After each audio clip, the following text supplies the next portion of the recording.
Tidak ada ajaran kasih di Kristen. Saya bisa taruhan dengan siapapun, saya bisa buktikan itu.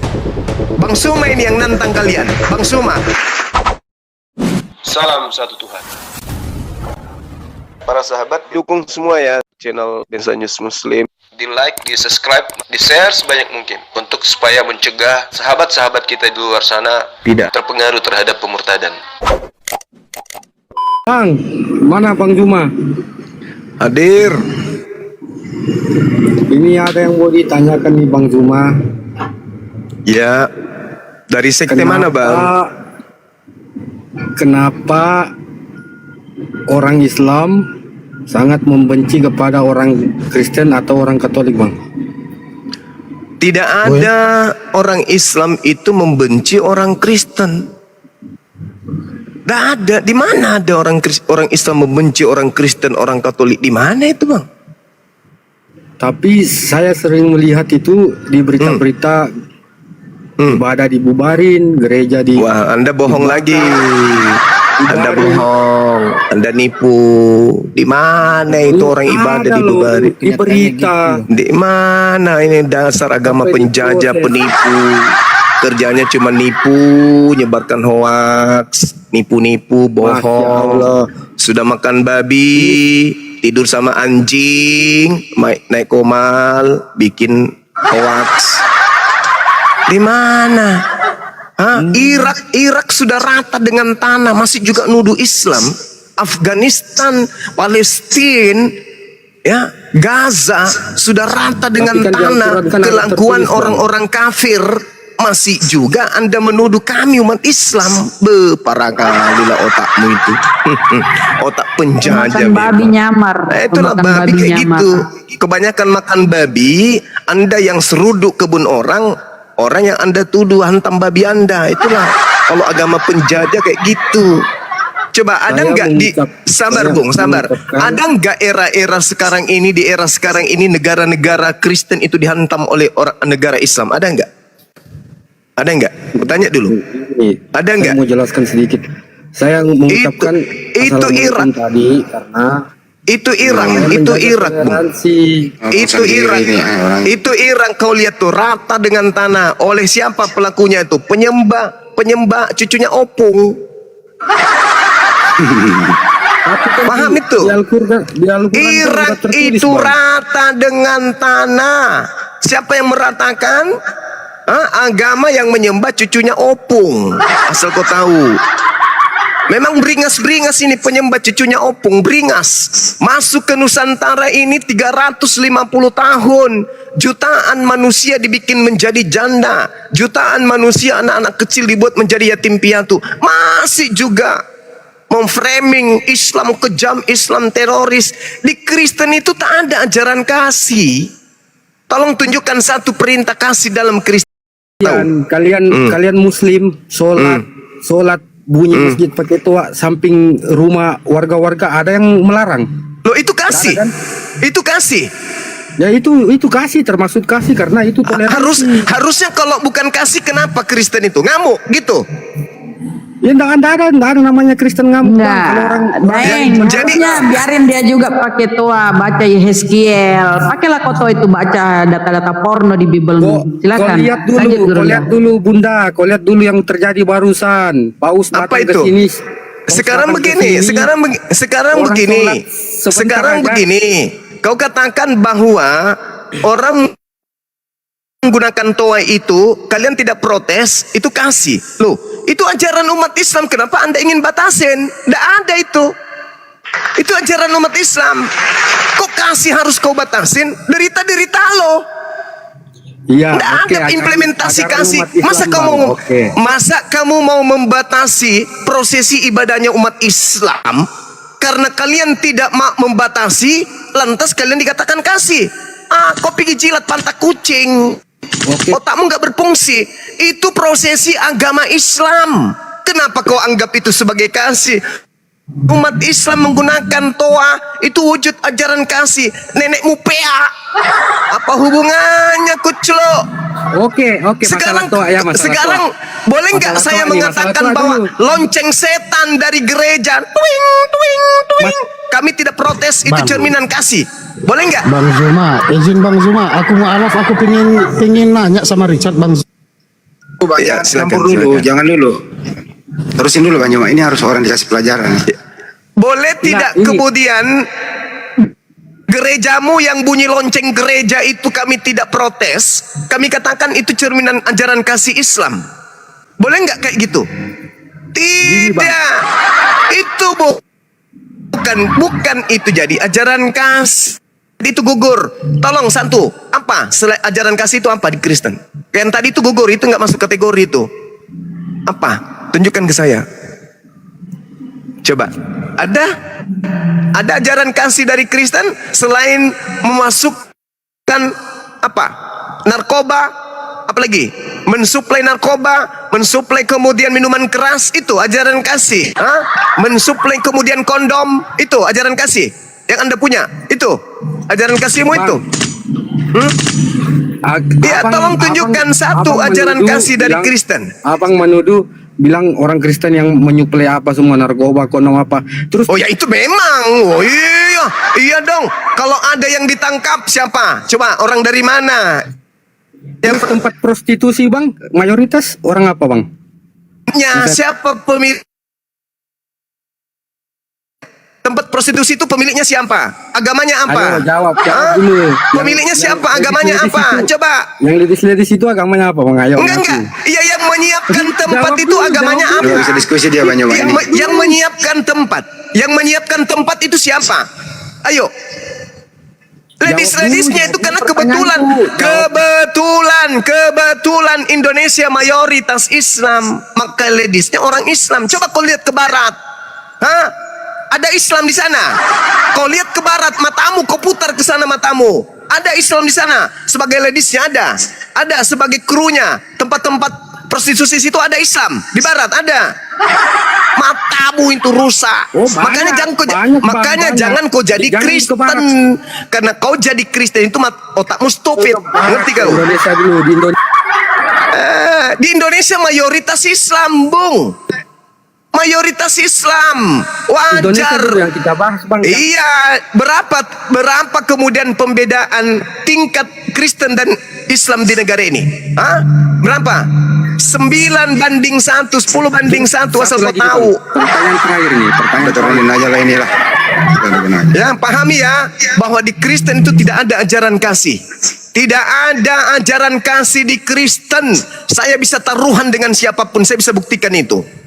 Bang Suma ini yang nantang kalian. Bang Suma, tidak ada ajaran kasih di Kristen itu. Nih Bang Suma yang bilang. Kita boleh taruhan. Apa yang kasih di Kristen? Apa? Apa coba? Apa? Yang kasih di Kristen itu apa? Hah? Apa? Mensuplai narkoba? Itu kasih. Itu disebut kasih. Suplai minuman keras? Itu kasih. Hah? Ya, Silakan. maksudnya itu pengertiannya itu apa Bang? Apakah itu Al-Quran itu khusus untuk orang Arab atau bisa untuk semua orang gitu Bang? Oh, Bagi yang beragama Islam, kenapa mesti harus berbahasa Arab gitu katanya? Ada bunyinya. Iya. Gimana Bang? Kan bunyinya kan sesungguhnya kami menurunkan Al-Quran berbahasa Ya. Arab agar kamu memahaminya. Siap. Nah, ya kan? Iya. Terus berarti Al-Quran itu apakah khusus orang Arab untuk orang Arab atau bisa untuk semua manusia gitu, semua Oke, orang baik. di luar Arab? Baik. Saya boleh jawab? Boleh Bang. Bismillahirrahmanirrahim. Peruntukan Al-Quran itu untuk seluruh umat manusia. Dalilnya di mana? Al-Quran surah Al-A'raf ayat 158. Kul ya ayuhan nas, wahai seluruh umat manusia, inni rasulullahi ilaikum jami'a, sesungguhnya aku Nabi Muhammad diutus oleh Allah bagi kalian seluruh umat manusia. Itu satu. Kemudian berbicara mengenai Al-Quran. Al-Quran diterangkan dalam surah Yunus ayat 57. Ya ayyuhan nas, wahai seluruh umat manusia, qad ja'atkum mau'idatun min rabbikum wa shifaa'un lima fis sudur. Wahai seluruh umat manusia, sungguh telah datang kepadamu pelajaran berupa Al-Quran dari Tuhanmu sebagai penyembuh bagi penyakit yang ada dalam dada dan petunjuk serta rahmat bagi orang yang beriman. Wahai seluruh umat manusia, kalau anda merasa manusia, maka anda juga yang diseru dari Al-Quran. Makanya Islam itu untuk semuanya. Yahudi hanya untuk orang Yehuda dan Israel.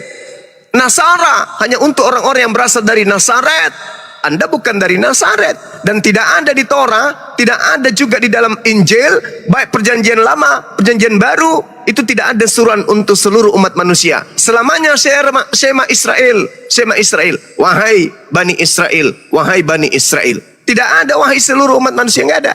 Kalau Al-Quran, ya ayuhan nas, qad ja'atkum mau'idatun min rabbikum wa shifaa'un lima fis sudur. Wahai seluruh umat manusia, sungguh telah datang kepadamu Al-Quran dari Tuhanmu, penyembuh bagi penyakit yang ada dalam dadamu dan petunjuk serta rahmat bagi kalian orang yang beriman. Nah, kenapa harus menggunakan bahasa Arab?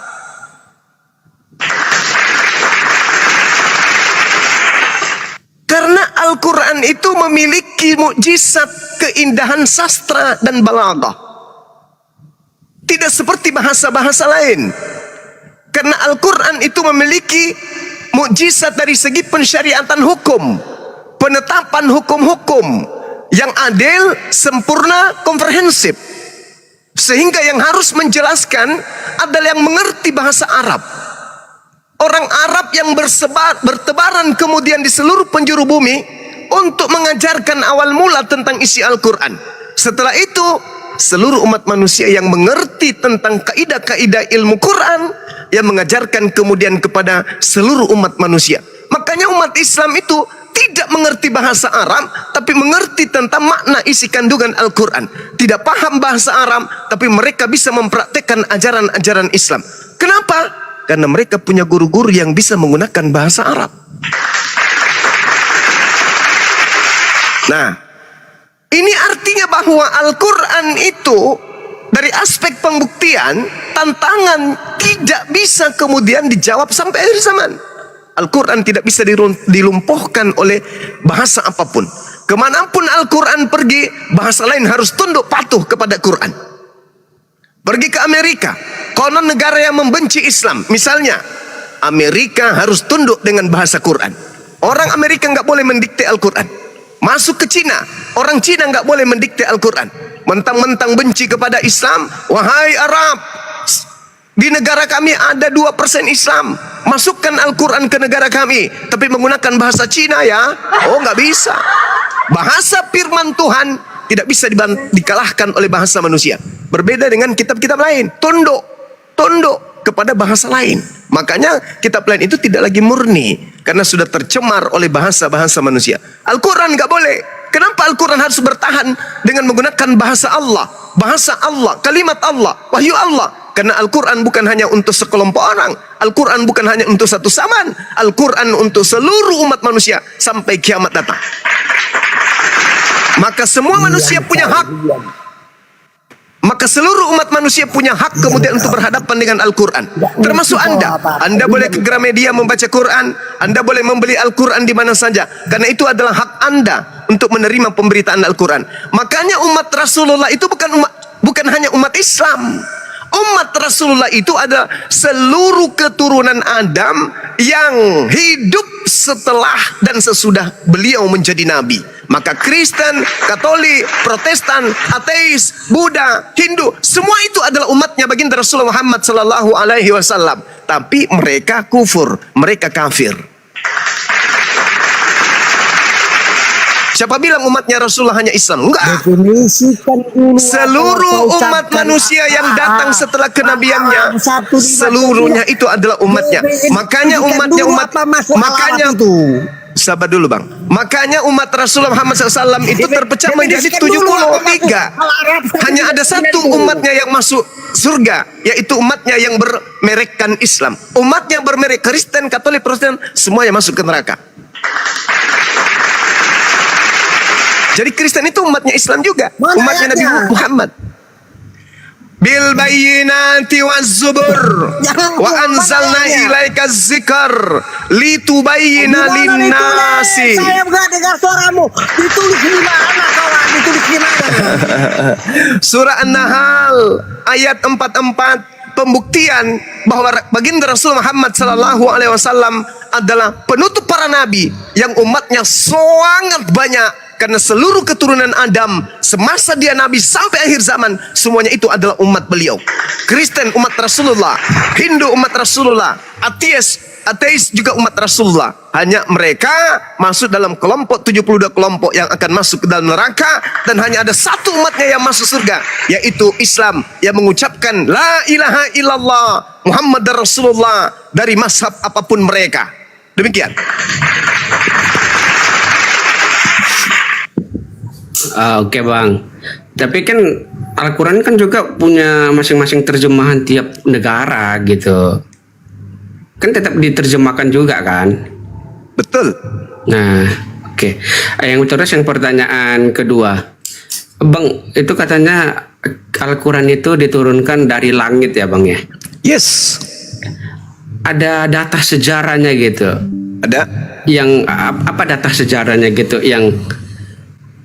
yang bisa istilahnya kan kitab suci ini kan kita nggak bisa buat sebagai data sejarah bang. Ya data sejarah itu kan memang ada penelitian yang betul-betul itu memang terjadi gitu, makanya dicatat gitu. Ada nggak bang data sejarahnya Al-Quran itu diturunkan dari langit? Baginda Rasulullah Muhammad sallallahu alaihi wasallam selama 22 tahun lebih menerima Al-Quranul Karim di tengah-tengah bangsa Arab.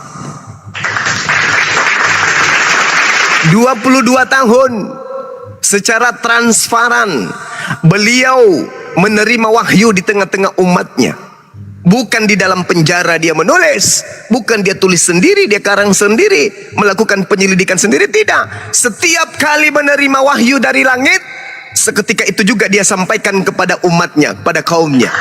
Makanya Al-Quran itu dituliskan dan dihafalkan oleh orang banyak. Tidak seperti Bible, surat Roma hanya punya Paulus, Galatia hanya punya Paulus, Lukas hanya punya Lukas, Markus hanya punya Markus. Kalau Al-Quran, begitu data ayat turun, maka itu adalah milik semua umat baginda Rasulullah Muhammad SAW yang hidup pada masa itu. Contoh, ketika Rasulullah menerima ayat, Qul nazzalahu ruhul qudusi min rabbika bihaqqa liyuthabbital ladzina amanu wa hudaw wa busyra lil muslimin. Katakan kepada mereka, wahai Nabi Muhammad, sampaikan kepada mereka, Roh Kudus menurunkan Al-Quran dari Tuhanmu dengan kebenaran untuk meneguhkan hati orang yang telah beriman dan menjadi petunjuk serta kabar gembira bagi orang yang berserah diri kepada Allah. Ini tidak diumpetin, Rasulullah dicatat sendiri, cek, nanti berbentuk bundelan baru dikasih kepada orang. Enggak, Rasulullah seketika menerima wahyu ini, dia sampaikan, dia kumpulkan semua jemaahnya, lantas dia katakan, semalam aku mendapatkan wahyu dengan berbunyi Qul nazzalahu ruhul qudus. Para sahabat seketika menghafal, milik semua umat seketika itu. Nah, di ayat An-Nahl ayat 102 menjelaskan bahwa Rasulullah Muhammad SAW itu menerima wahyu dari malaikat, dari Roh Kudus, dan tidak menerimanya dari siapapun selain daripada Roh Kudus. Dan Allah mengatakan, Ma'adallah sahibukum wa ma gawa. Kawanmu Nabi Muhammad tidaklah sesat dan tidak pula keliru. Wa ma yantiqu anil hawa. Tidaklah yang diucapkan oleh Nabi Muhammad itu berupa Al-Quran menurut nafsunya, menurut keinginannya. In huwa illa wahyu yuha. Tidak lain Al-Quran itu adalah wahyu yang diwahyukan kepadanya. Allamahu syadidul quwa, yang diajarkan kepada Nabi Muhammad dari Roh Kudus yang sangat kuat. Jadi Al-Quran huruf demi huruf diterima oleh Rasulullah dari Roh Kudus. Sumber utamanya adalah Allah Subhanahu wa Ta'ala. Demikian. Bang, sorry kali bang ya, jawaban abang itu maksudnya maaf nih enggak sesuai dengan apa yang aku minta. Maksudnya sejarah. Kira-kira kalau saya tanya balik sesuai nggak yang kita minta? Assalamualaikum. Taruh Pak. Waalaikumsalam. Waalaikumsalam. Maksudnya gimana bang? Frans, kalau Bible itu berbahasa Yunani berarti khusus untuk Yunani ya? Jawab coba. Bukan kita bukan yang itunya. Yang aku bilang data sejarah itu bang, data sejarah Al-Quran dari langit. Nah. Silakan Bang Jawa. Data sejarah katanya. Nah. Data sejarah. Ada nggak kayak misalnya contoh, bentar dulu bang, izin bang, bentar. Misalnya kayak Yesus itu disalibkan, mati. Itu ada data sejarahnya bang. Data sejarahnya apa?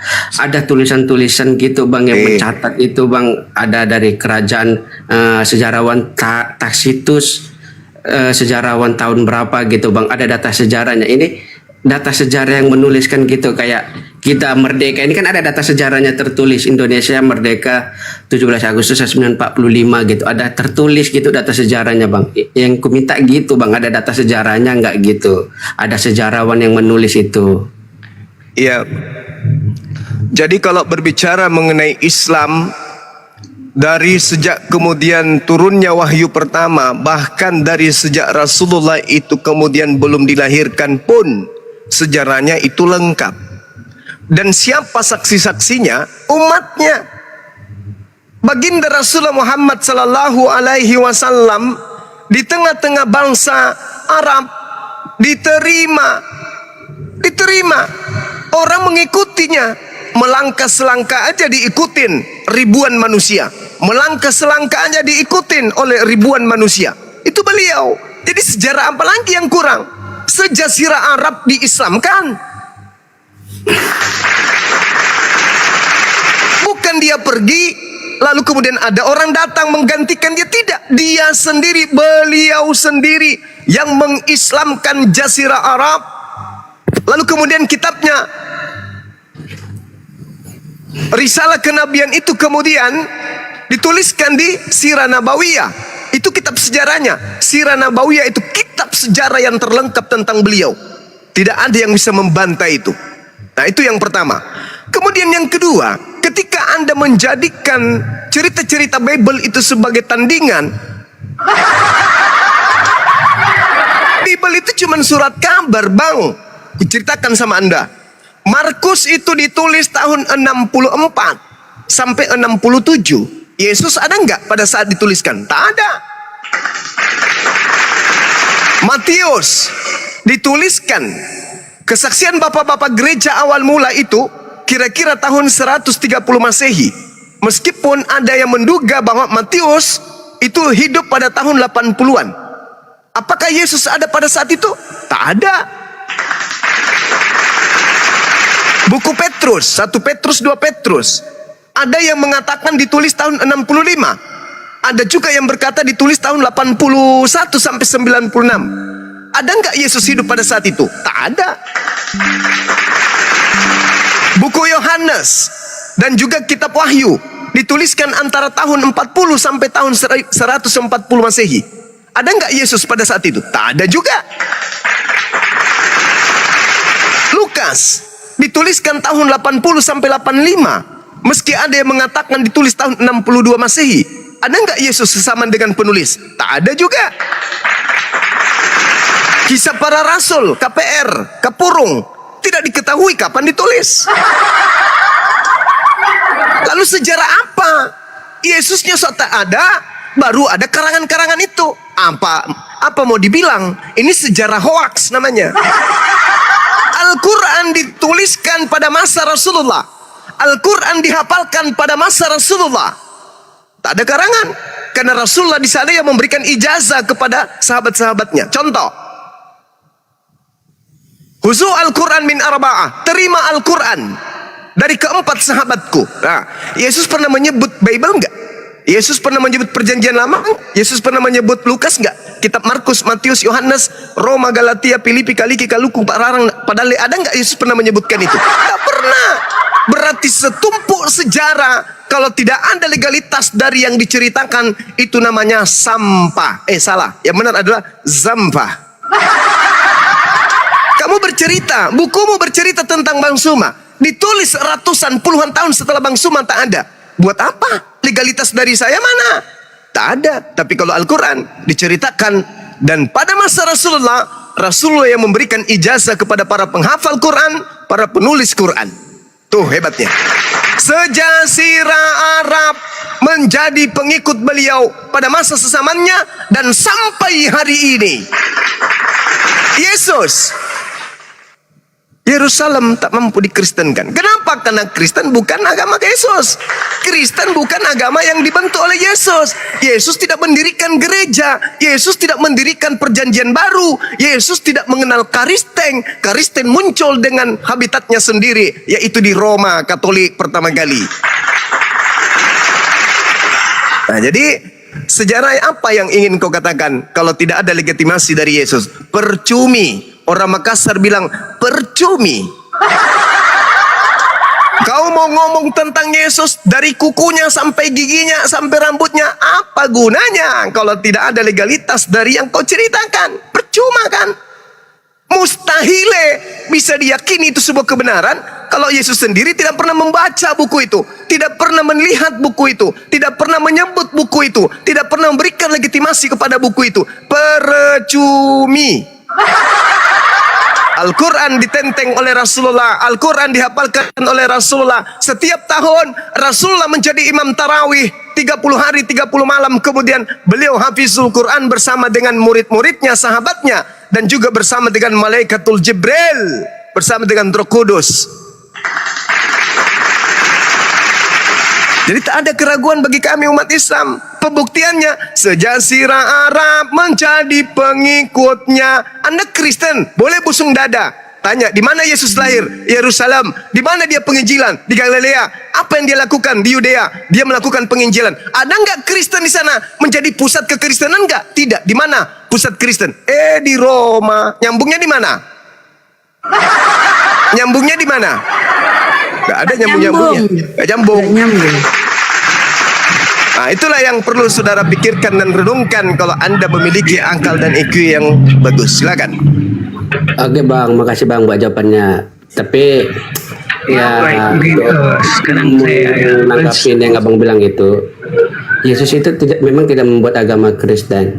Kristen ini adalah komunitas Bang, komunitas untuk mengikut Yesus gitu Bang. Bagus. Ya, Bang. Bagus. Yesus Anda sudah mengakui Yesus agama Kristen. Tapi Anda sudah komunitas untuk mengikut ajaran Yesus. Oke, Anda mengakui Yesus tidak membuat agama Kristen. Iya, Fakta di lapangan Kristen adalah sebuah agama. Berarti agama Kristen adalah benar yang dikatakan Bang Suma, memiliki habitat sendiri, memiliki pengajaran sendiri, dibuat-buat sendiri, Tuhannya konsep sendiri, kitabnya konsep sendiri, rasulnya buat sendiri, agamanya lantik sendiri. Berarti betul Yesus tidak mengenal Kristen. Betullah Yesus katakan dalam Matius 7 nomor 23, enyahlah daripadaku, aku tidak mengenal kalian, kalian semua adalah pembuat kejahatan. Ternyata Anda mengakui Kristen bukan agama yang dibuat oleh Yesus. Kristen hanya komunitas yang berkumpul untuk mengaku-ngaku sendiri bahwa mereka adalah pengikut Yesus, meskipun Yesus tidak memberikan legitimasi. Selamat, Anda jujur, Anda hebat, luar biasa. Tapi kenapa kami bisa menganggap Yesus itu adalah Tuhan? Karena dia mengatakan Bang, sebelum Abraham ada pun dia sudah ada. Iya, tapi kan benang terputus kan ada, jurang pemisah kan ada. Yesus mengatakan aku ada sebelum Abraham ada, bukan untuk menyatakan dirinya Tuhan. Ayo, dari mana Anda bisa memahami bahwa pengakuan Yesus itu adalah Tuhan karena dia mengatakan itu? Dari mana? Dari habitat kalian sendiri, dari cara agama kalian sendiri, dari keinginan, keyakinan agama kalian sendiri. Tetapi tidak bersamaan dengan keinginan Yesus. Yesus mengajarkan dirinya kepada Bani Israel. Yohanes 11:42, aku mengatakan semuanya ini agar mereka percaya bahwa aku adalah utusanmu. Yohanes 17:8, segala firman aku telah sampaikan dan mereka telah menerimanya dan mereka percaya dengan pasti bahwa engkaulah yang telah mengutus aku. Yesus dan muridnya percaya dengan pasti bahwa Yesus adalah Rasulullah, utusan Allah. Selesai. Nah, menyeberang ke pulau yang berbeda, namanya Pulau Kristen. Di situ Yesus dilantik menjadi Tuhan. Yesusnya di pulau Yerusalem, di sana dia dilantik oleh murid-muridnya sebagai Rasulullah, sebagai Rasul, sebagai Mesias. Dipatikan pulau buatan Kristen sendiri. Di situ komunitas Kristen mendudukkan Yesus sebagai Tuhan. Yahudi Tuhannya Elohim, Rasulnya adalah Yesus. Kristen Tuhannya Yesus, Rasulnya adalah Paulus. Dua ajaran yang tidak sama, dua agama yang bertentangan antara langit dan kolong jembatan. Demikian. Oke bang, makasih diskusinya. Tapi kalau aku terakhir bang, ya maksud aku mending kita damai-damai aja bang, gak usah saling menghina siapa yang salah, agama mana yang salah, agama mana yang benar. Karena kalau kita mau disclaimer bang, kalau memang Islam itu agama paling benar, kita cari bang faktanya aja.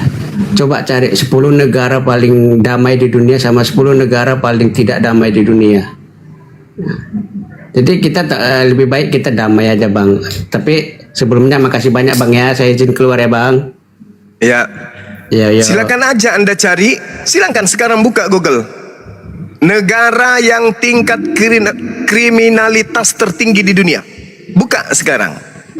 Ada yang bisa buka? 10 negara tingkat kriminal tertinggi, AIDS tertinggi, LGBT tertinggi, kemiskinan tertinggi, kacau balau tertinggi, teroris tertinggi.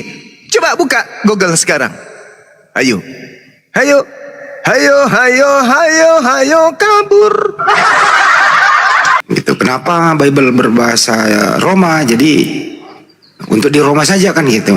Terus ternyata Kristen menurut mereka udah beberapa oknum nih mengatakan itu hanya komunitas. Karena Yesus tidak membawa Kristen, Yesus tidak beragama Kristen gitu. Kedua, asal muasal Bible itu juga nggak ada yang bisa menerangkan secara tuntas. Tapi setelah ditelusuri berdasarkan data yang tertinggal, ya Anda boleh membaca mulai dari Yohanes, Markus, Lukas, Matius itu ya di sana itu kalau di luar negeri according menurut. Bahkan kemarin ada orang dari Singapura waktu mengatakan itu karangan Matius, karangan Yohanes dan seterusnya. Ya karena memang ini tidak diberikan legal standing oleh yang dijadiin tokoh sebagai sumber yang diceritakan di dalamnya yaitu Yesus. Yesus sudah nggak ada di muka bumi beberapa ratus tahun kemudian baru ini disusun ulang. Ya kalau ditanya siapakah yang mempunyai legalitas yang bisa mengkanon ini yang masuk ini yang tidak sebagai kitab. Nah ini semua hanya orang-orang yang tidak ada hubungannya dengan sumber yang diceritakan. Makanya kalau diskusi mengenai ini asal mula Bible ya mereka kewalahan. Karena hanya berdasarkan sejarah. Itu kira-kira kesimpulan pada kesempatan kali ini. Ya berbanggalah menjadi seorang muslim. Ditanya ya Manjuma kan menjawab tuntas tadi. Bagaimana Al-Quran itu. Terus kemudian waktu ditulis Nabi masih hidup. Ditulis terus dikoreksi ulang dan seterusnya. Dan Al-Quran juga memang gak tertuju kepada tulisan sih. Hapus saja tulisan semua Al-Quran itu. Dalam waktu nggak nyampe setengah jam balik lagi seperti semula. Karena Al-Quran itu sifatnya memang untuk hafalan. Dihafal. Jadi kalau orang sholat itu ada nggak orang sholat muslim itu membaca, dia bawa Al-Quran dibaca? Enggak, gitu loh. Nah, berbeda dengan pendeta di gereja. Ada nggak pendeta di gereja gitu menghafal? Kagak ada. Bagaimana Esra Soruk kalau nggak ada laptop nggak bisa ngomong dia. Kitab suci memang nggak dihafal, memang kami nggak menghafal itu. Bagaimana kalau kira-kira pas kalau mati lampu, tidak ada internet, terus mau ngapain? Gimana ya, kalau tiba-tiba mati lampu nggak ada internet, kita sudah paham isi Alkitab itu, jadi nggak perlu dihafal. Gimana ceritanya gitu? Ya kan kita ketika hidup lampu kan kita baca Alkitab. Membaca kan bukan harus menghafal, Bang. Memahami aja. Gimana bisa memahami kalau tidak menghafalnya? Minimal poin-poinnya gitu loh. Ya poin-poinnya kan ada aja yang ayat-ayat yang penting. Yohanes 13 ayat 13, Filipi 2, 5 sampai 11, dan Wahyu, kan banyak itu. Kalah dong. Roma 14 ayat 17 kan gitu. Kalah dong sama Pak Desugi. Bible berjalan. Iya, Mazmur 1 ayat 3 kan gitu. Apa saja yang kau perbuat akan berhasil, kan ada di Mazmur itu. Jadi ya sebenarnya kitab suci itu kalau kami ya tidak dihafal karena kerja kita bukan mau menghafal kitab suci tapi melakukan firman Tuhan. Ya pas, kau setuju nggak tadi temanmu ngomong sini dia bilang Kristen itu komunitas bukan agama. Kau setuju nggak? Mungkin dia belum memahami apa arti komunitas, apa arti agama. Jadi dia nggak setuju lah kalau dibilang komunitas ya. Komunitas ini banyak, komunitas apa kan gitu. Tapi komunitas Kristen lah namanya. Ya tetap agama Kristen, kita kan agama Kristen. Kalau dia bilang tadi Kristen itu bukan enggak, tadi jawabannya gini, kenapa komunitas? Karena Yesus juga tidak mengenal Kristen. Waktu hidup nggak pernah ngajarin tentang Kristen gitu.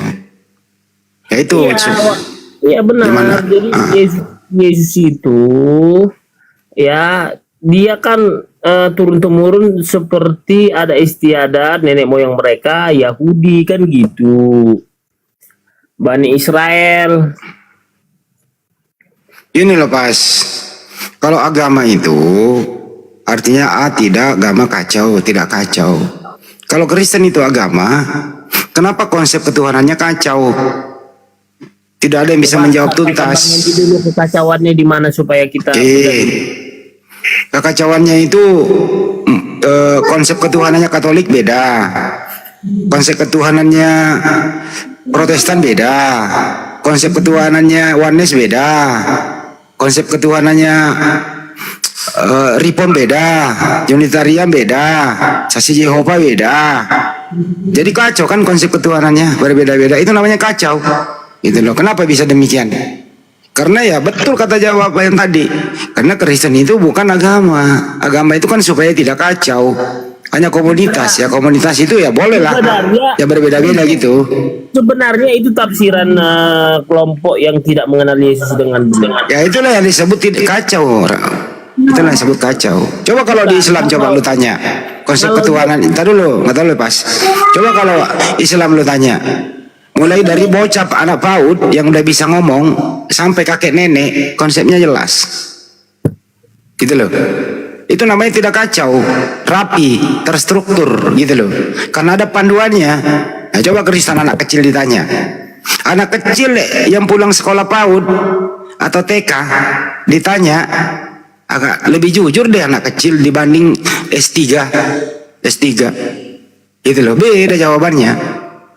Ya itulah anak domba Allah, walaupun berbeda, gini Bang Hendy, walaupun berbeda-beda bulu warna putih, coklat, ada yang hitam, tapi mereka mengakui bahwa Yesus itu adalah Tuhan. Contoh Katolik, Kristen, Protestan, Advent, kan udah saya bilang, tetap kalau mereka percaya bahwa Yesus itu Tuhan, Juru Selamat, ya Elohim Yahweh, ya itu bukan kacau balau gitu. Oke pas Yesus waktu hidup nggak pernah mengklaim dirinya Tuhan. Dia mengklaim dirinya utusan Tuhan. Ini bahasa sederhananya. Setelah Yesus nggak ada, baru dibuatkan surat-surat, bahkan dirapatkan, dikonsilikan begitu, baru dia disetarakan dengan Tuhan. Datang pula Paulus yang nggak jelas dari mana asal usulnya, menulis surat mengatakan Yesus itu menjadi Tuhan. Dan ketika Setelah Yesus nggak ada, gini aja deh, pas. Bukan. Pernah nggak Yesus waktu hidup? Pernah nggak Yesus waktu hidup mengklaim dirinya adalah dia Tuhan? pernah Di mana? secara eksplisit dia tidak menyampaikan begitu, tapi dengar dulu. Ketika dia di Yudea mengatakan, kan makanya marah dari orang Yahudi, orang Farisi dan Saduki. Apa katanya ketika dia mau dilempar di Yudea oleh orang Farisi? Aku dalam dia, dia dalam aku. Sebelum ada Abraham, aku sudah ada. Mereka marah. Artinya aku ada dalam dia, dia dalam aku. Artinya kami adalah satu. Bukan begitu maksudnya. Kalau kamu menafsirkan secara begitu, kamu akan kena. Sebelum Abraham ada, aku ada. Menurut kalau orang pintar, ajaran ini yang saya bawakan sebelum Abraham ada, ajaran ini sudah diajarkan oleh para nabi sebelumnya. Bagaimana mungkin sebelum Abraham ada Yesus ada? Kalau secara membaca begitu saja, berarti lebih tua Yesus dong daripada Abraham. Kan nggak masuk akal. Makanya kan si Lazarus kan di Yudea. Makanya dia waktu dia mau dilempari oleh orang-orang Farisi, Saduki dan keturunan Yahudi di sana di Yudea, mereka berangkat dengan murid-muridnya. Nah, makanya dia diusir. Kenapa? Karena dia mengatakan itu, aku ada sebelum Abraham ada. Makanya marah. Maksudnya apa itu? Berarti menurut kamu kalau secara tekstual berarti Yesus lebih tua daripada Adam gitu? Oh jelas lah, dia Yesus lah yang menciptakan Adam, alam semesta. Gimana mungkin ya Yesus yang menciptakan Adam Nah, ya? karena itu di Yudea Yesus itu mau dilemparin. Kan gitu, karena dia mengklaim bahwa ini, tapi kan nyatanya kan benar. Jadi lebih tua Yesus daripada Adam ya, daripada Abraham ya? Ya lebih tua lah, Yesus dari Abraham, dari Adam dan Hawa semua. Terus jadi Bunda Maria itu melahirkan Yesus sebelum Abraham dilahirkan ya? Gimana? Jadi lebih tua Maria daripada Abraham. Oh beda, itu beda. Lah, yang dilahirkan Maria siapa ya? Yesus. Nah duluan mana ya? Maria melahirkan daripada Adam. Dilahirkan. Abraham dilahirkan. Duluan mana? Abraham duluan dilahirkan. Berarti tua mana? Abraham daripada Maria. Lebih tua mana? Abraham daripada Maria. Kenapa Yesus mengatakan lebih tua saya daripada Abraham? Masuk akal nggak tuh? Inilah dia tadi bahwa Yesus itu adalah Tuhan yang menjadi manusia. Ya inilah yang dipaksakan. Udahlah pas, pakai akalmu bro. Janganlah terlalu terdoktrin, akal lah dipakai. Kalau lu pakai data kayak gini sidang, ya kamu akan dikeluarkan oleh hakim. Semua pendapatmu akan dikesampingkan. Gitu loh. Anda kan ngerti hukum tuh. Beda. Kalau ini Bang Hendy tentang ketuhanan ini sangat jauh berbeda dengan persidangan di muka bumi ini. Artinya merusak akal toh. Cara kamu berbicara, akalmu rusak kan kalau begini. Sekarang ku bilang sama Bang Hendy, kita bicara Alkitab dari perjanjian lama. Ketika Bani Israel diselamatkan oleh Tuhan dari perbudakan Mesir. Tuhan siapa? Tuhan siapa yang menyelamatkan Bani Israel? Elohim Yahweh, Tuhan Yesus. Yesus. Ya Yesus itu Elohim. Sedangkan Bani Israel sekarang ini jijik kalau mendengar nama Yesus. Itulah Bang Hendy, makanya mereka tidak terima kebenaran itu. Gimana mungkin gitu loh ya, Tuhannya Bani Israel adalah Yesus. Justru kalau lu bawa Yesus ke sono, salibnya, patungnya diludahi lo. Bang Hendy, kita bicara tadi Bang Hendy bilang kita bicara logika. Sekarang aku tanya sama Bang Hendy, ketika Bani Israel bersungut-sungut ya di padang gurun 40 tahun lamanya mereka berputar-putar, dan ketika mereka meminta sesuatu kepada Elohim Yahweh dan Tuhan Elohim Yahweh lagi sih Yesus. Tunggu dulu, menurunkan manna, manku, what is that? Apakah itu? Dibilang makanlah, kata si Musa, kata Tuhan, makanlah, itulah roti. Pas, nggak usah dipanjangin. Tuannya Israel siapa? Itu Tuannya Yahudi. Tuhan kamu siapa? Tuhan Yesus. Sama nggak? Sama itu. Saya ulang ya. Tuannya Yahudi siapa? Elohim Yahweh. Tuhan kamu? Tuhan Yesus. Sama nggak tuh? Sama. Oh, berarti Yesus ini yang pernah nyuruh bunuh anak-anak yang masih menyusu ya? Maksudnya yang mana itu? 1 Samuel 15 ayat 3. Maka sekarang kalahkan orang Amalek, bunuhlah laki-laki, perempuan, anak-anak dan kanak-kanak yang masih menyusu. Itu Yesus itu. Iya, pada waktu di Bani Israel dia Yesus. Oh, berarti setelah itu Yesus di perjanjian baru berubah jadi baik gitu ya. Di perjanjian lama dia kejam. Bentar dulu, di perjanjian lama dia kejam. Bahkan anak-anak yang masih menyusu pun harus dibantai, harus dibunuh. Kemudian di perjanjian baru dia baik gitu kan, welas asih gitu ya. Makanya dibaptis Ustadz Pak De. Gitu. Makanya dibaptis, ditobatkan Atau dia. Tuhan berubah ini. Yang tadinya kejam ya kan, tiba-tiba di perjanjian baru jadi pengasih gitu ya. Jadi begini, itu konsep dalam penyampaian Tuhan kepada keturunan Abraham ya, bahwa itu supaya menyelamatkan Bani Israel, keturunan Abraham, supaya tidak hilang, sehingga disampaikanlah seperti yang dikatakan. Iya, pertanyaannya kan berarti Yesus juga yang menyuruh membunuh anak-anak yang masih netek. Yesus juga yang mau mengambil istri orang kan gitu. Itu pada waktu saat itu adalah kondisi situasional. Terus salahnya anak-anak itu apa? Pas masih netek harus dibunuh. Ya makanya kan saya bilang daripada musnah Bani Israel kan Tuhan kan melihat. Jadi begini, tunggu dulu Pak Surya, saya jelaskan kenapa Tuhan melihat dari atas langit, dari sorga, dilihatnya Bani Israel itu sudah diperbudak bangsa Mesir. Aduh, ini nggak ada hubungannya dengan bangsa Mesir. Ini kamu ini kemana-mana. Di 1 Samuel 5 ini nggak ada hubungannya bangsa Mesir. Ini peperangan antara bangsa Israel dan orang Amalek. Terus salahnya anak-anak yang masih menetek itu apa? Kok harus dibantai juga? Supaya tidak ada lagi bibit-bibit untuk mau melenyapkan Bani Israel. Oh, jadi Tuhan nggak mampu mendidik anak-anak yang masih netek itu? Bukan nggak mampu. Lah kenapa harus dibunuh? Gini loh, ketika Tuhan menyampaikan begitu, berarti untuk menyelamatkan Israel. Emangnya anak-anak ini berbahaya untuk bangsa Israel harus dibunuh? Ya itu kata Tuhan, ya namanya Tuhan lebih tahu. Berarti Tuhan kejam dong. Masa anak-anak masih netek harus dibunuh? Bukan kejam Tuhan.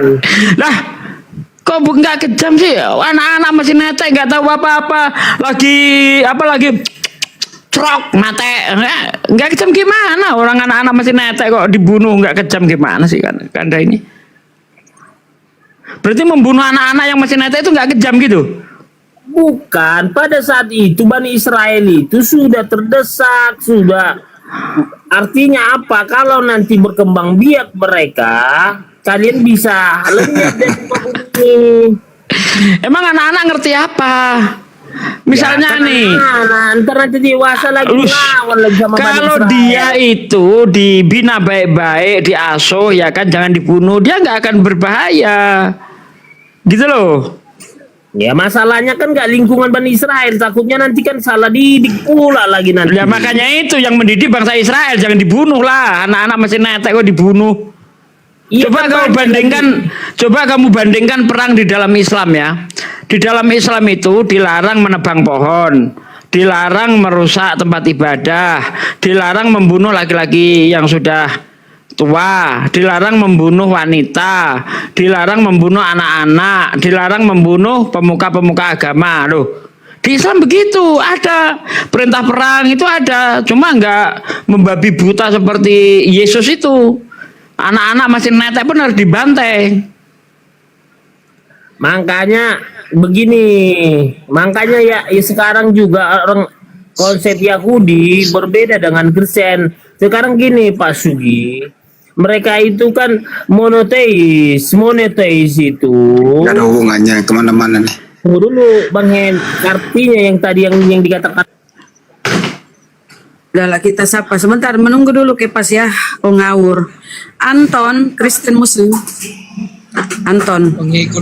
Pengikut Tuhan Yesus. Oke, silakan. Apa yang kau tanggapi dari pernyataan Pak? Tanya dulu. Saya mau nanya ini dari Kapas ini. Iya.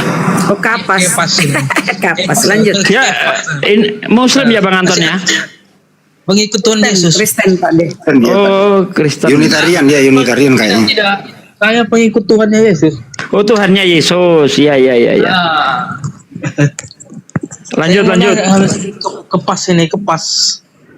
Boleh kan, Bang? Nah, silakan. Bang Andi. Halo, selamat siang. Ya, Pak Surya. Ya, lanjut Bang.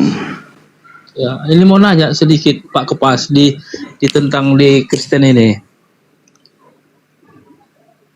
Pak Kepas Nasrani itu ya? Kristen. Kristen ya. Kebetulan saya pun dari keluarga Kristen, Katolik dulu, opung saya masih Kristen. Ya terus apa ya? Saya mau nanya sama Pak Kemen. Ini terkait ketuhanan juga. Sebelum adanya bumi alam ini, konsep di Kristen itu ketuhanan itu seperti apa dia? Wujudnya atau kapasitasnya itu seperti apa Tuhan Allah ini atau Tuhan Yesus ini? Sebelum adanya dunia ini diciptakannya, hanya dia masih sendiri kan? Di Kristen kan ada di yang awal, di yang akhir. Kan gitu kan, ada juga di Kristen tuh kan. Ya terus Nah, dia kapasitasnya itu sebelum adanya dia berbentuk apa itu Allah itu Tuhan itu dia kan roh. sebelum ada roh dia bertempat, roh itu bertempat. Maksudnya bertempat apa? Roh itu kan mengawang-awang. Ngawang-ngawang dia, ngawang-ngawang di mana dia? Di atas permukaan air. Dia pokoknya dia mengawang-awang dimanapun dia bisa. Di atas permukaan air Bang Kepas. Kejadian 1 ayat 2. Sebelum ada ciptaannya berarti kan sepenuhnya Allah, Tuhan sepenuhnya, kapasitas dia sepenuhnya Tuhan kan gitu. Itu kan pahamnya ini Pak Kepas ini Nasrani. Iya paham. Jadi untuk apa kamu bertanya sama saya? Tujuannya untuk apa? Biar kamu pintar atau menguji gitu loh? Bukan menguji, kan sini kita kan mau tukar pikiran katanya tadi saya bukan mau debat, saya mau tukar pikiran juga sama Pak Kepas. Kamu udah dibaptis, mana lu? Lah, saya pengikut Tuhannya Yesus. Iya udah dibaptis Islam atau baptis percik? Paham nggak? Pengikut Tuhannya Yesus. Tuhannya Muslim Yesus dia siapa? Muslim. Mu'alaf ya Bang Kepas ya. Yang saya tanya jawab aja iya atau tidak. Kok saya pengikut Kristus, saya pengikut bertele-tele kalau kau ngomong. Lah, Tuhannya Yesus itu siapa? Enggak, yang kutanya kau dibaptis atau enggak, Anton? Kami nggak ada dibaptis sini. Ya udahlah, berarti kau nggak Kristen, kau nggak ada. Nggak Kristen kau. Ya memang dia bukan Kristen. Yang ngaku Kristen siapa Bang Kepas? Makanya dibilang pengikut Kristus. Kristus itu Tuhan. Bukan, Anda salah dengar. Pengikut Tuhannya Yesus. Tadi Yesus dia bertuhan, pengikut Bang. Kristus. Bang Anton bilang aja Kristen apa Muslim. Ayo biar Nah gitu, biar nggak salah paham Bang. Saya Muslim kan. Makanya enak kalau kayak gini. Jangan kita bertele-tele tahu tempe. Padahal sama juga makanan kan gitu. Yesus itu bertuhan nggak? Mana ada bertuhan. Yesus itu Tuhan, dia Tuhan Elohim Yahweh. Oh, berarti Yesus itu Tuhan. Itu tadi. Jadi Yesus itu sebelum adanya ciptaan dia ini, dia berbentuk apa? Roh. Gitu. Dia roh, nggak ada Roh. berwujud. Kepas ini nggak percaya sama Yesus. Yesus itu bertuhan. Kenapa Anda bilang nggak bertuhan? Wah, kejam Anda ini. Jadi gini ya. Jadi dia rohnya melayang-layang di air Jadi gitu. gini, bukan Bentar. Bang Anton. Filipi sekarang pernyataan Yesus sendiri. Filipi itu perkataan Paulus. Menurut Yesus sendiri nih. Jadi mana yang lebih kita pakai, ucapan Yesus sendiri atau perkataan orang lain? Kan dari Kalau dia, Yesus roh. sendiri, bentar Bang Kepas. Kalau Yesus sendiri mengungkapkan siapa dirinya, jangan pakai perkataan orang lain. Yesus berkata di dalam Yohanes 4 ayat 22, kamu menyembah apa yang kamu tidak kenal. Kami, kata Yesus, menyembah yang kami kenal. Berarti Yesus di situ punya Tuhan dia. Dia menyembah Bang Kepas. Itu pernyataan Yesus sendiri. Dalam Matius 11 ayat 25, aku bersyukur kepadamu ya Bapa, Tuhan langit dan bumi. Anda tadi mengatakan bahwa Yesus itu pencipta Adam. Padahal Yesus sendiri berkata di dalam Matius 19 ayat 2, tidakkah kau baca bahwa Ia yang menciptakan manusia laki-laki dan perempuan sejak semula. Bukan Yesus yang menciptakan Bang Kepas. Itu pernyataan Yesus sendiri loh yang ngomong loh. Masa kau bantah dengan pernyataan Paulus? Lanjut. Baik. Kan udah jelas Yohanes 13 ayat 13. Kau menyebut aku guru dan Tuhan. Ya itulah aku. Akulah guru dan Tuhan. Udah jelas apa lagi? Putus Tuhan semua itu Tuhan. ayat-ayat itu kalau udah Yohanes 13 ayat 13. Kalau iya, saya tanggapi ya. Kalau di dalam Yohanes 13 ayat 13 itu Anda artikan Tuhan dia, maka dia akan bertabrakan dengan ayat-ayat yang lain. Contoh di dalam Yohanes 17 ayat 8, segala firman-Mu yang Kau sampaikan kepadaku telah aku sampaikan kepada mereka, sehingga mereka tahu betul bahwa Engkau yang telah mengutus aku. Ya kan? Di Yohanes 17 ayat 18 dia ngaku utusan. Di Yohanes 13 ayat 13 dia ngaku Tuhan. Yesus kok mencela-mencele? Dia Tuhan atau utusan nih? Yang benar nih. Dia diutus untuk dia diutus kedagingannya untuk menjelaskan siapa sebenarnya Tuhan itu, bahwa aku menampakkan diri kepada kalian. Apa sih? Makanya kan udah dibilang dia di Filipi itu seperti manusia. Filipi itu pernyataan Paulus. Dia mendapat pernyataan-pernyataan itu dari mana? Sedangkan Yesus saja, dia itu tidak berani berkata-kata dari dirinya sendiri. Yang dia sampaikan sesuai yang dia dengar. Lah Paulus ngomong begitu tuh dapat dari mana? Contoh dalam Filipi 2, walaupun dalam rupa Allah, tetapi ia tidak mengambil kesetaraan dengan Allah, melainkan mengosongkan diri serupa dengan hamba, bahkan dia taat sampai mati di tiang salib. Nah ini dapat dari mana ini Paulus perkataan seperti ini kalau Yesus tidak mengajarkan?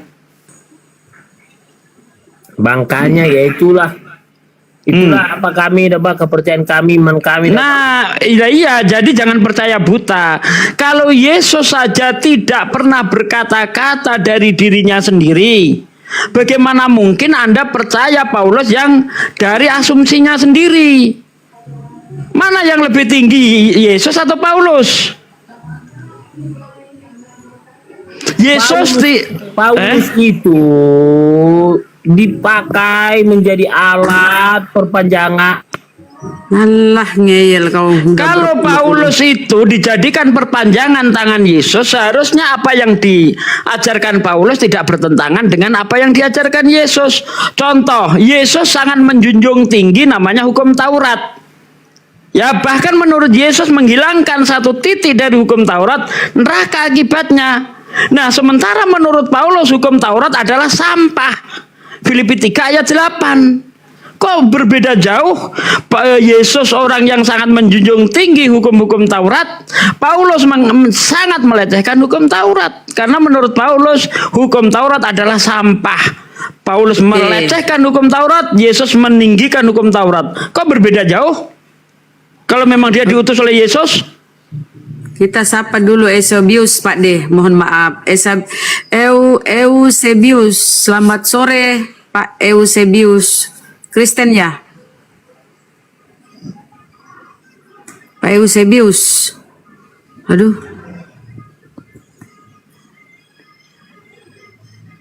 Loh. Pak Eusebius Kristen. Aduh, naik membisu. Sudah kena bius kayaknya ya. Kena bius Pak. Pak Eusebius kena bius.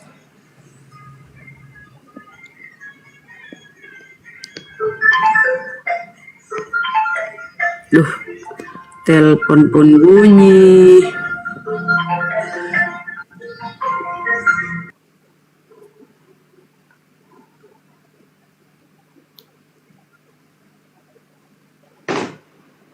Lanjut Pak De. Lanjut Bang, pas si Eusebius membisu. Aku sholat dulu, aku sholat duhur. Lanjut, sholat duhur, sholat asar. Lanjut.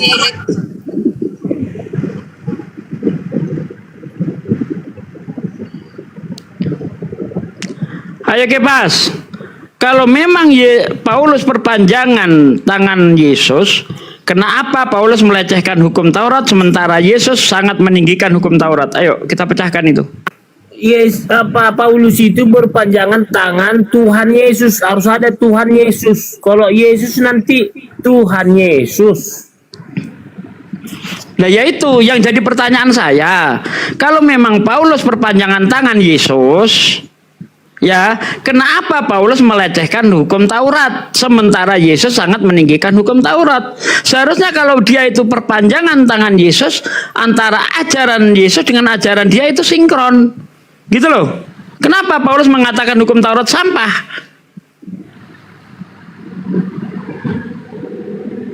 Makanya Pak Sugi membaca itu jangan diambil. Aduh, ayat. kamu nggak usah mengajari saya.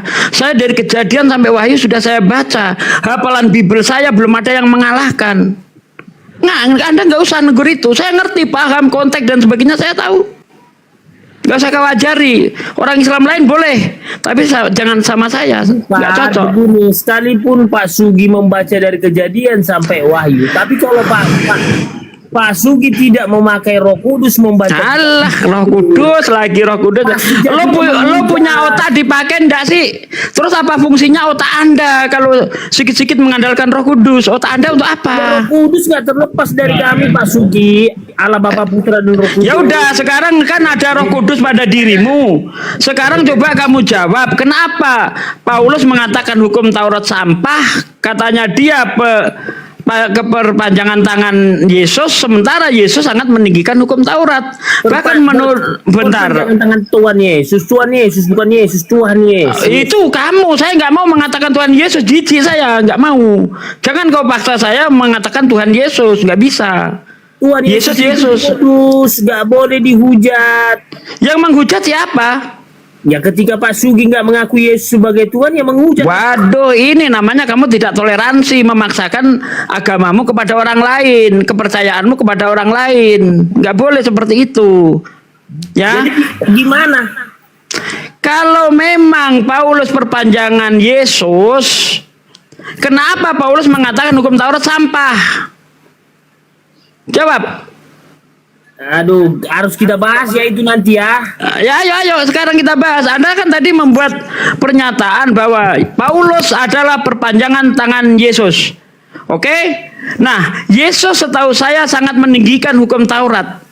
Bahkan kalau menghilangkan satu titik dari hukum Taurat, dia tidak akan menduduki kerajaan surga. Melainkan dia akan menduduki kerajaan terendah dari dalam kerajaan surga, yaitu neraka.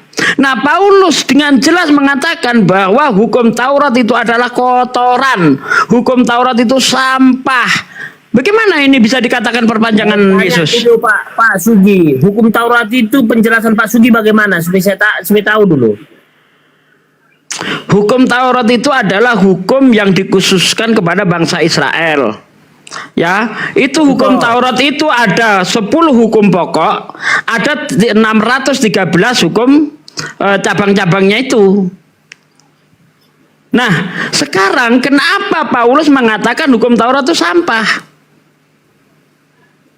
Kau jangan memberi pertanyaan yang sekelas anak sekolah minggu sama saya, nggak cocok. Bukan. Pendetamu aja belum ada yang selevel saya gitu loh. Masa ngasih pertanyaan ke saya sekelas anak minggu? Aduh, kau ini.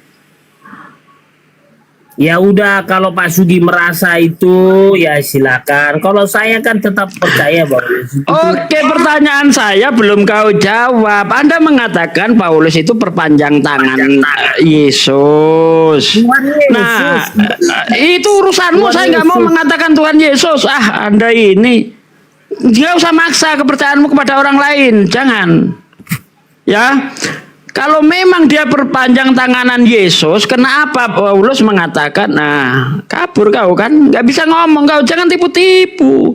Perpanjangan tangan apa? Oh jelas-jelas berbeda jauh. Menurut Paulus, supaya orang itu masuk surga dia harus menjalankan hukum Taurat. Ya kan? Menurut Paulus, supaya masuk surga percaya Yesus disalib. Nggak nyambung. Yesus nggak pernah mengajarkan percaya aku disalib menebus dosamu kamu masuk surga. Yesus nggak pernah mengajarkan itu. Tetapi menurut Paulus, jikalau dengan mulutmu kamu percaya bahwa Yesus itu Tuhan, mati dan bangkit dari antara orang mati pada hari ketiga, kamu akan diselamatkan. Itu menurut Paulus, tapi bukan menurut Yesus.